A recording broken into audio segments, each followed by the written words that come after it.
Hello chaps, and welcome to another episode of Showcase on Bloodborne.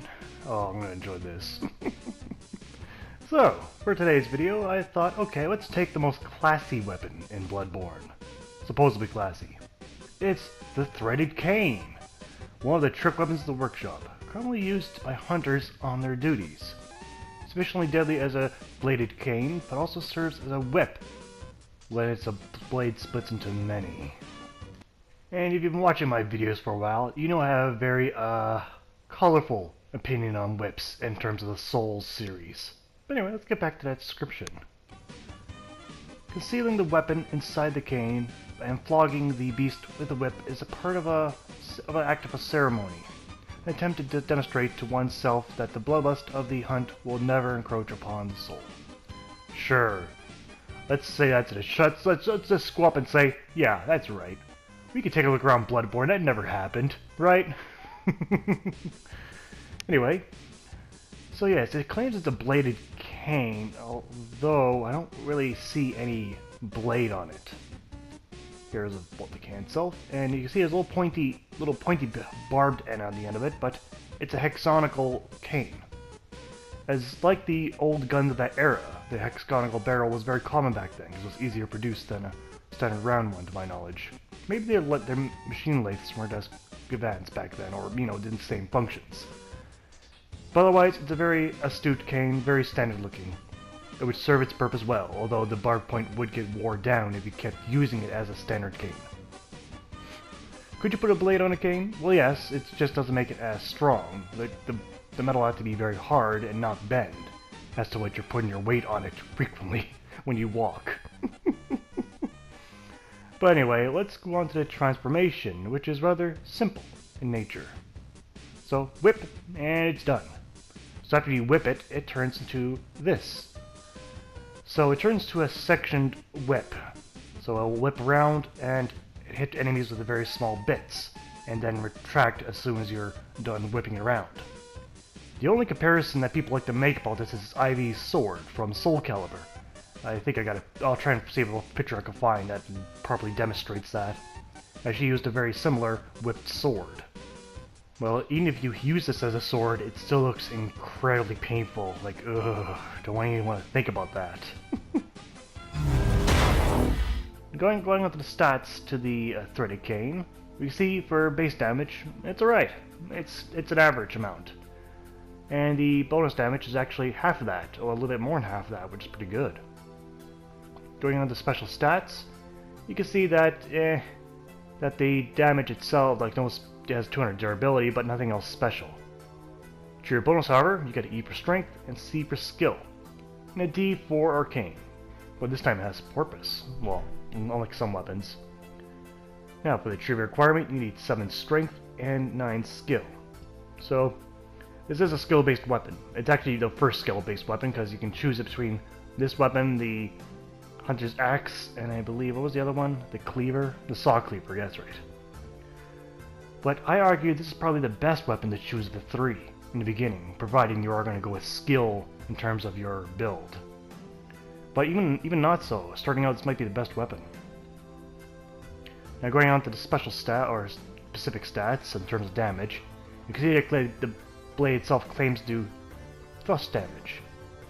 Although, I like to take this, and I hate this menu because it's often just a very misleading, well, the stats here, because not a whole lot of damage is going to be thrust, I can tell you that much. But I gotta show you either way, so let's move on to animations. The animations for the Threaded Cane, the base one, base attack, well, you show your opponent the what for, and hit him with your cane. Rather quickly too. Power attack is that thrust attack, you get that barbed end and you point it into your enemy. Very painful. The charge attack is just a very more heavier thrust. Alright, light step attack, you can see the whack of the cane. Heavy attack versions, it's just a rapid thrust. So yeah, pretty good. Okay, for the light rolling attack, you see there it's another bash of the cane. And the power attack is no different from the standard power attack. Rolling power attack, that is. There's the plunge attack, which you just take the bar point and just jab it right into your opponent. Right around the nether regions by the look of that. And here's the transformation. Alright, very, very fancy there. Now, for the base attack for the whip, it kind of goes everywhere. It's a very large area. This is an excellent crowd control weapon. AoE is pretty big on this. And the power attack is just that wide attack, nothing else, which is pretty damn useful. So why am I doing the power attack again? It's because it can't charge the weapon. There is no charge attack. It's a very strange thing to have, like, they'll miss on a weapon when every other weapon has it. But anyway, light step back attack is a very rapid whip and very good range. Look at the length of that sucker. Get someone from quick distance away with that. Now for the power attack for the step back, and you see it's similar, just very longer, if so. Now for the light rolling attack, you see it's a rapid upward whip. And the power attack is no different from the standard power attack. Okay, then you got the plunge attack, which is just dragging a whip upon many opponents. And then here's a switchback. Very quick though. It's a rapid poke with a cane and it's back to normal. Okay, when upgrading the Threaded Cane, let's see. You can see that the base damage increases by 10 and almost the same for bonus damage. For the first upgrade, nothing changes. And you see the second upgrade, the attribute for a skill goes to a B. So already getting good scaling out of your skill. Get a bit of good mileage out of it. And then you see on this upgrade that the Arcane went to C. Alright, and Arcane does have a purpose this time, and here we arrived at our final upgrade. But anyway, as for the Arcane, when you do put on a gem, the entire weapon nature changes to Arcane damage, with minimal damage lost. So this is a very viable Arcane weapon, which is pretty damn good if you ask me. Might even use it. Maybe not. We'll see. Alright, time for performance. Let's show these chaps, these ruffians, what we're made of. I can't do that. You can see that the base attack is incredibly quick, enough to DPS a single opponent to death pretty much, and consumes very little stamina too. The poke attack is also rather powerful, although in this situation I think I'll draw out the whip. Now one thing of the whip, it has incredible range. Like, in terms of range, I think it's one of the best weapons in terms of a melee weapon having range, but then again, it is a whip, and whips do have excellent range. As much as I'm not a whip person in Dark Souls, I can at least recognize they have excellent range. But the crowd control of this weapon is excellent. It's very good. So just look, you just hit this person, and then when his friend starts to approach, you can easily hit them both. You don't have to focus on one. You just focus on the whole group easily. But anyway, how good is that length of that whip? Let me show you. I'm going to attack just as one opponent. Look at that range. Look at that range. I killed him from there. Look at that. That is greater than any spear we have in this game. So, incredible range. Though where I do say it lacks a bit is probably the damage against one single opponent. The cane's great and all, but the whip is meant for groups, and the cane leaves a little bit to desired. Although the whip is much slower, still hitting that whole group is a very big bonus. So yeah, me using a whip against a single opponent, it's fairly wasted. It's not thrust damage, so there's not a whole lot of point. Although the single whip lacks any stun damage or any heavy impact at all. And my fight with the Executioner could have went better, but oh well. It at least gave me time to explain this thing. Now, there's something else extra to this weapon. Oh yeah, by the way, it's not going to do anything against armor. So anyway, something I didn't mention earlier is this weapon has the serrated damage, the whip portion anyway. But wait, there's more. The cane has an extra bonus for damage called the Righteous. Now, Righteous damage is one of those hidden stats that I don't like. Same as serrated. Serrated works excellent against werewolf beasts, gives 20% more damage. Righteous, however, is good against the Healing Church members. So you see the various members in their, well, pretty much donned in cloaks, and then they all have their lanterns, those kind of fellows, and anyone associated with them. So that's 20% more damage to them. But I find 20% damage to be very lucrative unless you're doing like 5th playthrough stuff here. Sure, it's nice and all, but it's interesting that both forms have their damage. But anyway, back to the performance. From this section, it's pretty much as you expect, but one thing I liked, is coming up here, is that my whip is such an excellent range. that outbeats her whip or her chain, well, little whip there. You see here? She misses? I don't. That's excellent range. I love that. That's excellent. Alright, get the Shadow of Yharnam. This became a little interesting. This is a fast weapon, but not the most terribly fast, and in cane form it's incredibly short. So as much as I could hit them in their DPS and keep up with them, in terms of length, they keep hopping out of the range for release of the cane form. So it could have went better. So in this regard, I'd rather use the chain whip. So yeah, it's much more effective, and in terms of them dodging it, they can't really clear the distance. They could try hopping out of the way, as you see, but it's a bit of a moot point for these guys. They can't hop out of the range of the whip. But one of the attacks, they may dodge it vertically, but horizontally, it's not going to happen.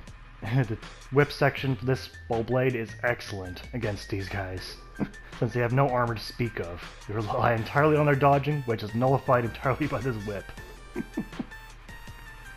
Now, going on to a single cane form, it leaves a little bit to be desired again. It's just the short range is a really big hindrance to the cane version. It's quick, yes, but it's not long enough. But again, I understand it's meant for single opponents, but I feel like that single opponent still has an advantage over you in terms of the length of their weapon. As you see, these guys are very nimble, and I can't even hit them with that damn effing cane. So I like the whip version better. Oh dear. I just admitted I like a whip better than a DPS weapon. Anyway, let's go on to the score for the Threaded Cane. But first, pros and cons. In the pros, it is a good DPS weapon. It also has that righteous damage, which is 28% more damage against the righteous church members. Or I mean the white church. Alright. On the cons, however, for Threaded Cane, it has a rather short range at that. And it only has very little thrust damage, with only one attack being thrust. Yeah. Going on to the score for Threaded Cane, though. Damage, I'll give it a 6 out of 10. Damage is meh, but DPS is good, though. Reach, though, 3 out of 10. It's not that late, it has very short reach. There's worse weapons in terms of reach, but this one does not exactly win any awards for that regard. Animation, I'm going to give it a 5 out of 10. I have a lot of base, pretty plain animations, and there's only one thrust attack. That could have been better. Bonus, I'll give it a 7 out of 10. It was an acceptable bonus. Then again, it is a starter weapon, so that's good. Miscellaneous, I'll give it a 6 out of 10. Because, I didn't find the cane version to be very helpful, but it does have that righteous damage, so it'll do more damage against those specific people, which is nice and all. So in total, I give the Threaded Cane 27 out of 50. So it's a good weapon. A good starting weapon. Now, going on to Threaded Whip, as I'll call it. On the pros, it's excellent for crowd control. That's much is for certain. It also has that serrated damage, which does 20% more damage to the werewolf and their kind. Also, it's extremely long reach. Like, probably the longest reach on any melee weapon. If I didn't really compare them all, but I can pretty much say that with confidence.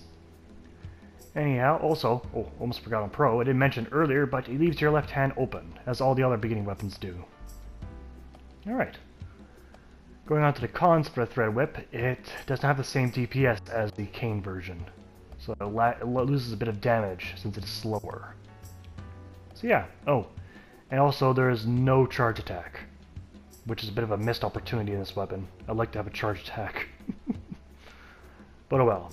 Going on to the score for the Threaded Whip. Damage, I'm going to give a 5 out of 10. Because overall you gain better crowd control, but you lose your damage in DPS. So it does less damage, but better crowd control. Reach, 9 out of 10. Easily.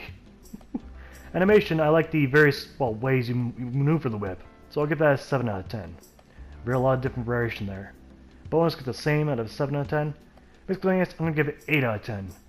This whip is probably the best starting weapon, in my opinion. Better than the other two starting weapons. You get much better crowd control. Easy to use too. But anyway, in total, I give the Threaded Whip 36 out of 50. I find it's an excellent weapon. Definitely an excellent weapon. Very useful in the beginning of the game. Okay, now done praising a whip, and now it's time for me to show you what I could do with it using blood gems. I can't believe I praised a whip over a DPS weapon. What does this world come to for me? Besides my wallowing, you see that I use my gems and I have more doubled the physical attack. So this actually should put the whip portion of this weapon to good use now. Definitely so. Let's see a short montage on what I did with it.